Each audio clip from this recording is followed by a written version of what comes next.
Although I'm still holding out some hope to see some of the younger guys like Maealuiaki Smith against Texas Tech, I'm also ready to fully embrace the senior-laden Alan Bowman Redemption Bowl.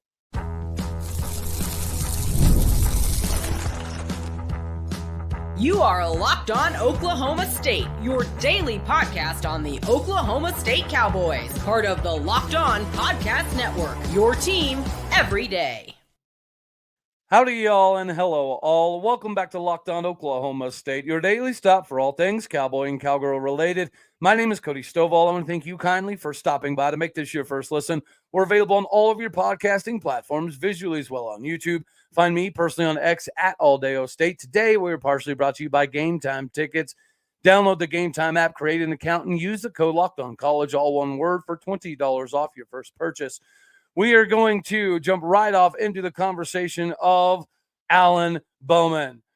He has won against Oklahoma State in this stadium. So now it's his opportunity to win for Oklahoma State in this stadium. And I must admit, it does add another layer of excitement for me to get prepared for this particular ball game. So I do hold out some hope, just like I hold out some hope that Maealuiaki Smith starts the ball game.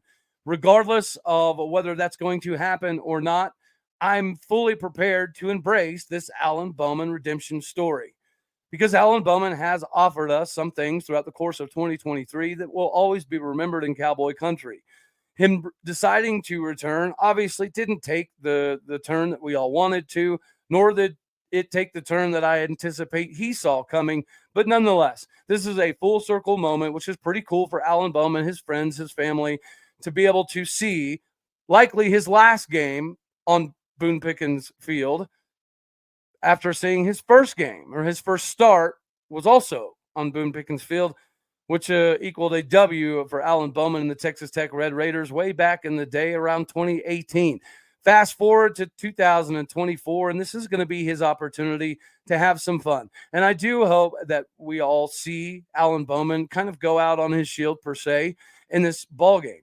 Because for all of the negativity that's happened this season, at the end of the day, we still need to recognize this senior class and the fact that Alan Bowman did in fact return, which helped a lot of the other guys stay convinced to return in 2024. So for that, we'll always be indebted to Alan Bowman.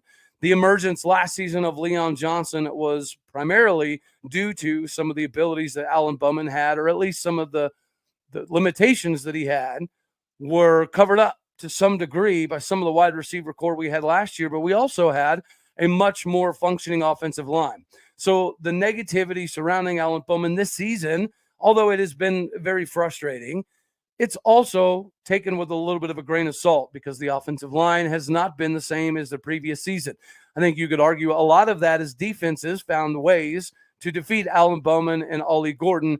Simultaneously, though, part of that was to load the box, to force Alan Bowman to put himself in precarious situations throughout the course of the game. We've never really had the ability to throw the game on Alan Bowman's shoulders and say, all right, dude, we need you to go out in the second half and throw for 400 yards and 5 touchdowns, which is something that we were seeing at some points in time with Spencer Sanders.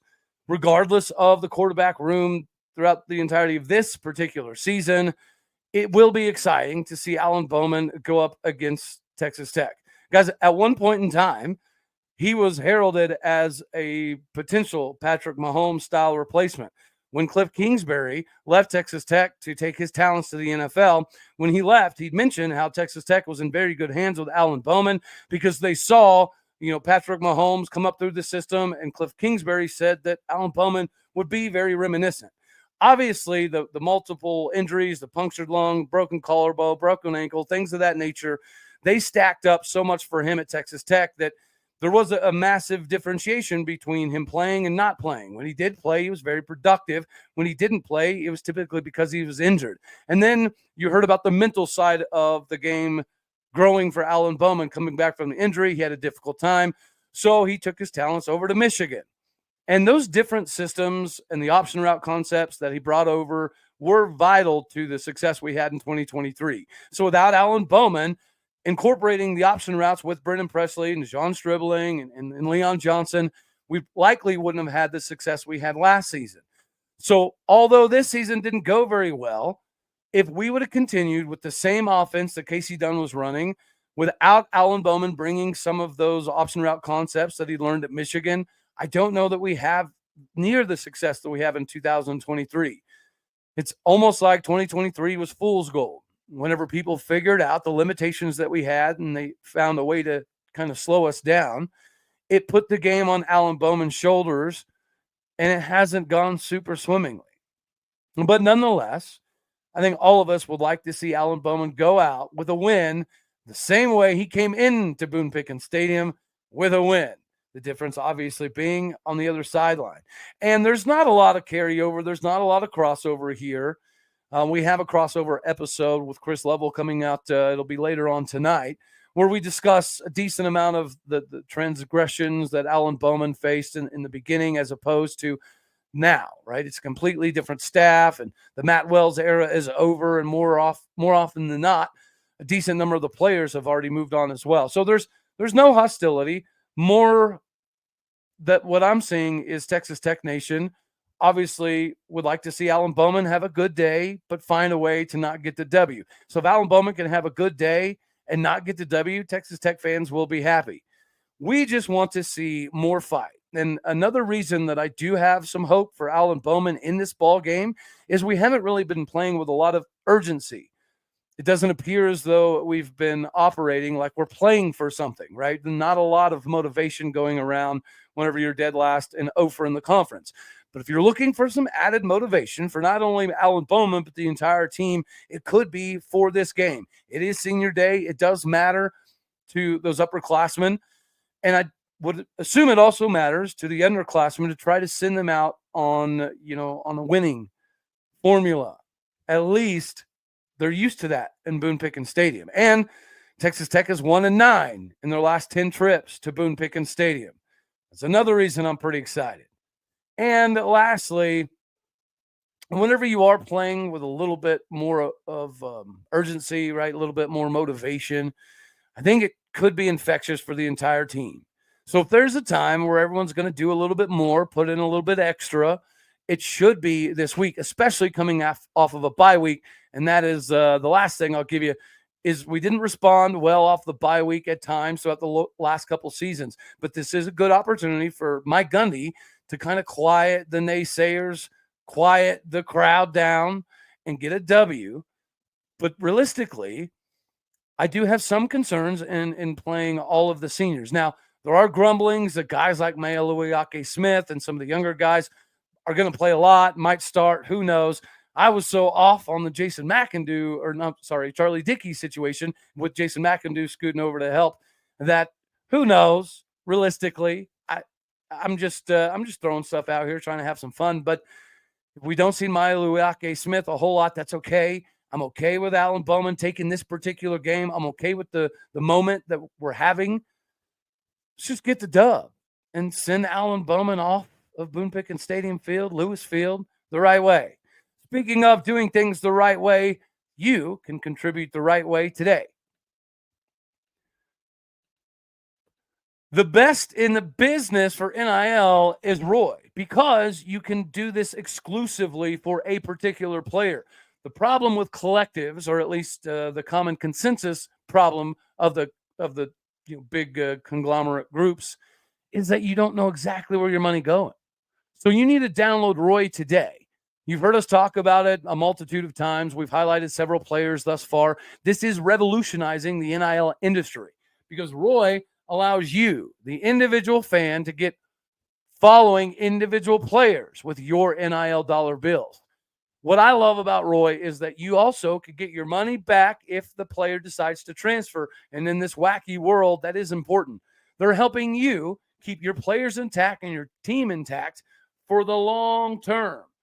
Be part of the NIL game individually because you can show your support today for several players on Oklahoma State's roster. I think one guy that deserves a little bit more love has got to be Justin Kirkland. He's got another year. We need to make sure that we keep the big guy in-house so the technique can continue to develop along with the strength. Show Justin Kirkland your support today by depositing a little appreciation into his account. $10, $20, $100, whatever it is, you can help out today by downloading the Roy app. See the logo, watch it on YouTube, joinroy.com. The Roy.com player of the week has got to be Justin Kirkland for me. We're going to throw some money into his account, so make sure that you join me and do the same to help him stay engaged and in Stillwater, America. Download the Roy app or join Roy today at joinroy.com. Use the promo code LOCKEDON. Every athlete from every team is in there. There's no purchase necessary, void where prohibited. Go to joinroy.com for all the full terms. Support the players individually so you can help change the game with your own NIL dollar bills with Roy. Now we get to shift gears here to the coaching staff. And of course, we all know with everything that is going on, there's no way that Casey Schrum, the president, and Chad Weiberg, the athletic director, are not catching so many emails and phone calls and heat in regards to this season, and particularly Mike Gundy and the way that he's handled this season, that there will be some feet put to the fire. There will be some changes that are forced to be made. I'm hearing a lot of defensive changes are coming. I'm not hearing a lot about the offensive side of the ball, which has me in a fairly precarious situation. So let's go over the Oklahoma State staff, somewhat rapid fire. And I'll give you my opinion on whether they should be retained or they should be let go. The only problem here is we literally just gave every single coach on the staff a 2-year extension and a minimum $25,000 per year raise. Some of them go up to $250,000 depending on what level. So let's knock out the coaches. We've got the analysts, Cameron O'Neill, DJ Linton, Deontay Cruz, Justin Gordon, Zach Allen, Eddie Simpkins. You don't hear a lot about these individuals, and we have lost a couple guys to other schools, especially in the Big 12, due to communication. But I can't really give a hand here. I do know that a lot of the dudes really like Justin Gordon. And DJ Linton obviously has the ability to potentially help out. So don't really know a lot about those guys, so I can't say one way or the other. But as far as the rest of the coaches, Benny Tonga, you cannot get rid of Benny Tonga. You could fire 90% of the staff, but keeping Benny Tonga needs to be priority number one above essentially all else. Then you have Rashedi Jones, Director of Player Development. The development has not been very good. And Rashedi Jones being a defensive lineman, I know that he's not, involved in the day-to-day details of the D-line, but you would hope that he would be able to evaluate that talent pool specifically and help the increased production. Him and Rob Glass together should be a phenomenal team in player development, but player development has not been good for the majority of the roster. So I'm 50-50 on Rashedi Jones, but, we haven't been developing, so there's that. That's a problem. Zach Gonzalez, absolutely got to keep Coach Gonzo. Whenever I get to travel, especially the state of Texas, and hit some of the 7-on-7 circuits in the high school recruiting realm, the word on Coach Gonzo is phenomenal. So anybody who's had contacts with Coach Gonzalez absolutely loves the dude. So that's an absolute yes, must. Casey Friesen, on-campus recruiting, don't have a problem with that. So I think you're probably fine. John Pickle, Assistant Director of Football Operations. I don't know. I don't know what him or Rod Johnson or Mark Smith or Nate Peoples, I don't know what some of these coaches have their hands in and don't have their hands in. So I can't really speak to those. Let's go to some of the strength and conditioning guys like Blake Abbott and Gary Calcagno. I probably said that really wrong. Strength and conditioning has not been there, right? So as much as Rob Glass is the most legendary dude in the country, we've been dealing with a lot of injuries. And then the guys that we do have that can move mountains and bench houses and squat semis, it's not translating to the technique on the field, which could be a byproduct of a disconnect between player, strength and conditioning guys and the individual coaching. But I find that problematic because Rob Glass is physically on the field more often than not. Then you have the quality control guys, J.W. Walsh and David Glidden. David Glidden is likely to have an expanded role, and I would assume J.W. Walsh will as well. So the word is both of those guys are good to go. Got to keep those guys. Trayson Wallace. Yeah, absolutely. You got to keep Trayson. It just makes sense.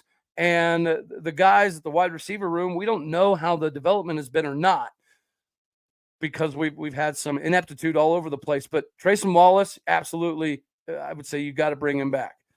I don't know anything about Travis Bitts or Byron Robinson, Chris Thurman, Tim Sanders, Bradley Thomas, Gary Gibbs, Greg Brown, Stan Egan, defensive analyst and offensive analyst. Yeah, fire all of them.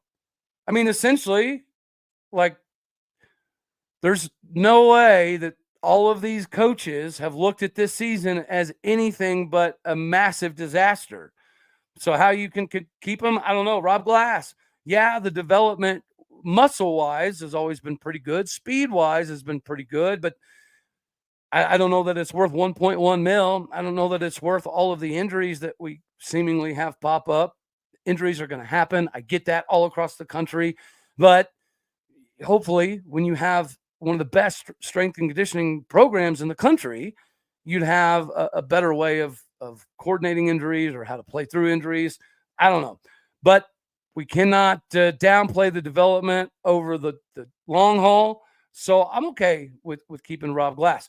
Coach John Wozniak for running backs. Of course, you got to keep that dude. It's not his fault that his running backs get hit in the backfield 52% of the time. Sean Snyder, I haven't seen a whole lot, but we have seen some improvements out of Logan Ward in the kicking game. I was hoping to see much more in the punting, specialist area from Coach Snyder. We haven't got that yet, but the kicking game has definitely improved in a short amount of time. So sure, give us some more Sean Snyder action. Tim Rattay, I say no. The guys in the quarterback room and on the recruiting trail, they say that, yeah, he needs to stay because he also is dealing with some limitations. Then you have Paul Randolph, defensive line. Evidently, Greg Richmond was a scapegoat for one of the reasons that our defense was, lackluster at times last season. Turns out he was not the problem. So I don't give 13 hoots whether we keep Paul Randolph or not. I would say, given the regression, that you can get rid of him. Brian Nardo, my position. I think he's in over his head for sure.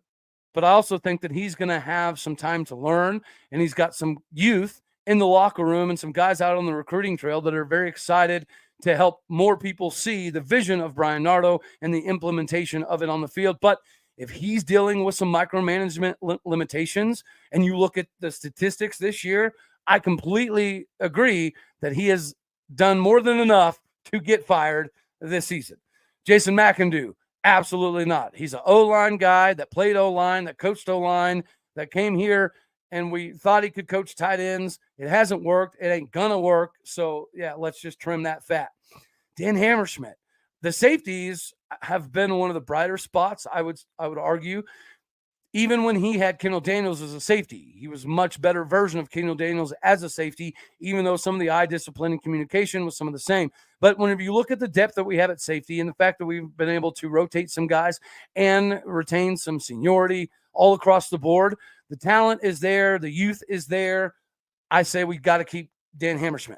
Casey Dunn is dumb. Hell to the no. He has got to go. Charlie Dickey, sorry, kick rocks. Tim Duffy, defensive passing game quarter and cornerbacks coach. I know he's been here a long time, and he has a family, so he's probably not going anywhere.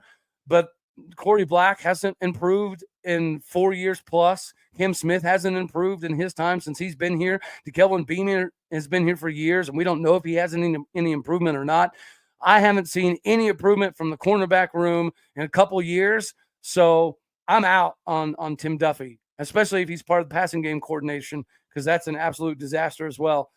Joe Bob Clements, co-defensive coordinator, that is a problem. Linebackers, though, they have been the bright spot. And even when he was coaching the defensive line was considerably better than when we had Greg Richmond or Paul Randolph. So Joe Bob Clements, absolutely, there's no way you can get rid of him. And then lastly, of course, the head man, Mike Gundy. I'm still not prepared for that particular episode, all right? But I think more often than not, I've voiced my opinion in the last couple of weeks. I'm okay with us making the decision to move on. More than okay with that. I do feel like that we will have upticks in certain departments, especially the recruiting department, if we were to make a move. But I understand there's financial limitations. I also understand that he is the GOAT that deserves a statue right here and now. But I just have a feeling that we're regressing, and his stubbornness and unwillingness to acknowledge the fact that he has a massive hand in this catastrophic season. And two, at the last 3 years were catastrophic. And the beginning of last year was also fairly catastrophic. So this is a lot of meat and taters of evidentiary proof that we have problems over the last 4 or 5 years. And his unwillingness to acknowledge it or do anything about it or promote someone, fire somebody, move somebody, all of that is all on him. And I think it's time. I personally think it's time to move on, to embrace a new age. But I understand some people's limitations as well, just like I understand some of the limitations around getting tickets, but you don't have to have those limitations. With Game Time tickets, you're going to have everything you need to be early and not have to stress as much. And this doesn't have to just be sports. Ladies and gentlemen, they cover a multitude of things. And with the Game Time picks, it's going to make it a lot easier for you to get tickets faster without sifting through thousands of minutes of craziness and other tickets that are completely unnecessary. Get with the Game Time picks because they have you. The all-in pricing allows you to know the total up front with no surprise fees at checkout. The lowest price guarantee means that Game Time will credit you back 110% of the difference with the most flexible customer service policy in the entire ticketing industry. Plus, you already know the panoramic seat view is the best, so there's no hanky-panky of you getting put in the wrong section, which does happen if you don't use Game Time. Take the guesswork out of buying tickets with Game Time picks today. Download the Game Time app, create an account, and use the code LOCKEDONCollege, all one word, for $20 off your first purchase. Terms apply. Make sure that you go now. Create that account and redeem that code, LOCKEDONCOLLEGE, for $20 off. I went to school for kids who can't spell good. Make sure that you download Game Time today because you already know what time it is. It is game time. And if you're going to find the best deals at the event that you're trying to get to, you also need to make sure that the information you're getting is accurate along the way. So your mobile plan is pretty important. And Mint Mobile is going to help you be the bee's knees. You don't have to get in a fight with a bobcat in a phone booth to save a couple dollar bills. You don't have to jump through hoops. You don't have to deal with all of the craziness that could potentially come with it. With Mint Mobile, this is an easy way for you to get wireless for $15 a month with a purchase of a 3-month plan. Call him on it. Make it happen because it is very easy to get a $15 a month phone plan. The hardest part is getting rid of your old boo thing, a.k.a. your old provider. You need to get started today. Just go to mintmobile.com/lockedoncollege, and you'll see right then and there that all 3-month plans are only at $15 a month, including the unlimited plan. All plans come with high-speed data and unlimited talk and text delivered on the nation's largest 5G network, so you can use your phone with any Mint Mobile plan and bring your phone number along with you. Find out how easy it is to make the switch to Mint Mobile and get 3 months of premium wireless service for only $15 a month. New customers get this offer. Your new 3-month premium wireless plan is just $15 a month.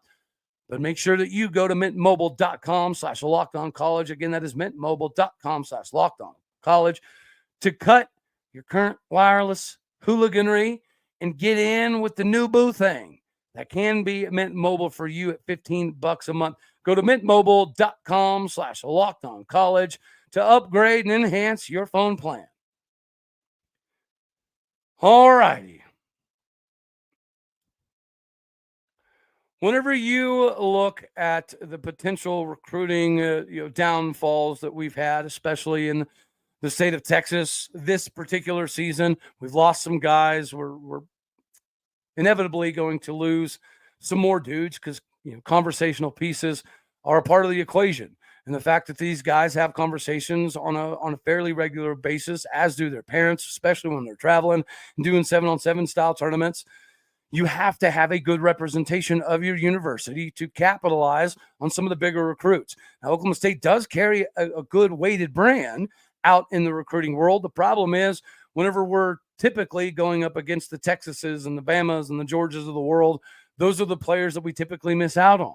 So whenever you have any ability to establish a pipeline, it typically is going to extend the benefits far into the future. And we had a very good pipeline. We still kind of do to some degree with Edmond Santa Fe. It's cooled off a little bit, but that's okay because now we have Dell City. Coach Jones is obviously a former Cowboy, and he's doing a lot of miraculous things with Dell City this season. They're undefeated. In 11 games, their defense has only given up 26 points in 11 games all year. And they're winning 47-0, 63-0, 29-0, 35-0, 61-7. It's really not close. And now that we've seen what Rodney Fields can do from that Dale City pipeline, we all cannot wait to see what LaDainian Fields can do. Now, of course, the Jadon Foreman situation did not go as everyone anticipated, and I would imagine that he didn't feel super pleased with how the whole thing ended up. So we're going to miss Jadon Foreman if things aren't, obviously resolved. But nonetheless, this Dale City pipeline just got another addition with Carleon Young. I hope I'm saying that name right, but it's very, very possible I'm not. Nonetheless, this is a 6'4", 215-pound linebacker out of Dale City, Oklahoma. And his recruiting literally just started. For the longest time, it couldn't really get off the ground for whatever reason. And that's kind of crazy because Carleon Young can long jump over 21 feet. He can high jump 6'6". The athleticism literally jumps off the page. Now, offensively, he's got some touchdowns. He can run the ball. He can catch the ball. He could probably throw the ball, but his bread and butter is going to be on the defensive side of the ball where he has 108 total tackles, 70 solo, 38 assisted. He's got, 4.5 averaging tackles per game. He's got over 15 tackles for loss, just almost as many sacks. And whenever you see him on film, it's very evident that much like Gunnar Wilson, teams try to go away from him. So they try to isolate wherever he is on the field, and they try to go to the opposite side. One of the biggest things is play recognition about this young man. He is able to diagnose the play very quickly. And if you're any style of trips or stack formation, you might as well not even try it against them because it's going to get blown up instantaneously. And he will take multiple guys with him and also make the tackle. I don't know how many times their other teams try to set up tunnel screens and bubble screens and slip screens. It does not work against that dude. Carleon Young is that good at as being a disruptor. He does play with a little bit of viciousness, which we definitely need at this point in time. And whenever you walk in the building at 6'4", 215 pounds, Rob Glass, have fun with that one, buddy. This could be another individual from Dale City that is ready to play very early on. Obviously, Rodney Fields is ready to go. LaDainian Fields likely ready to go. I think Jadon Foreman would have had a very good time if things would have worked out, swimmingly for all parties involved.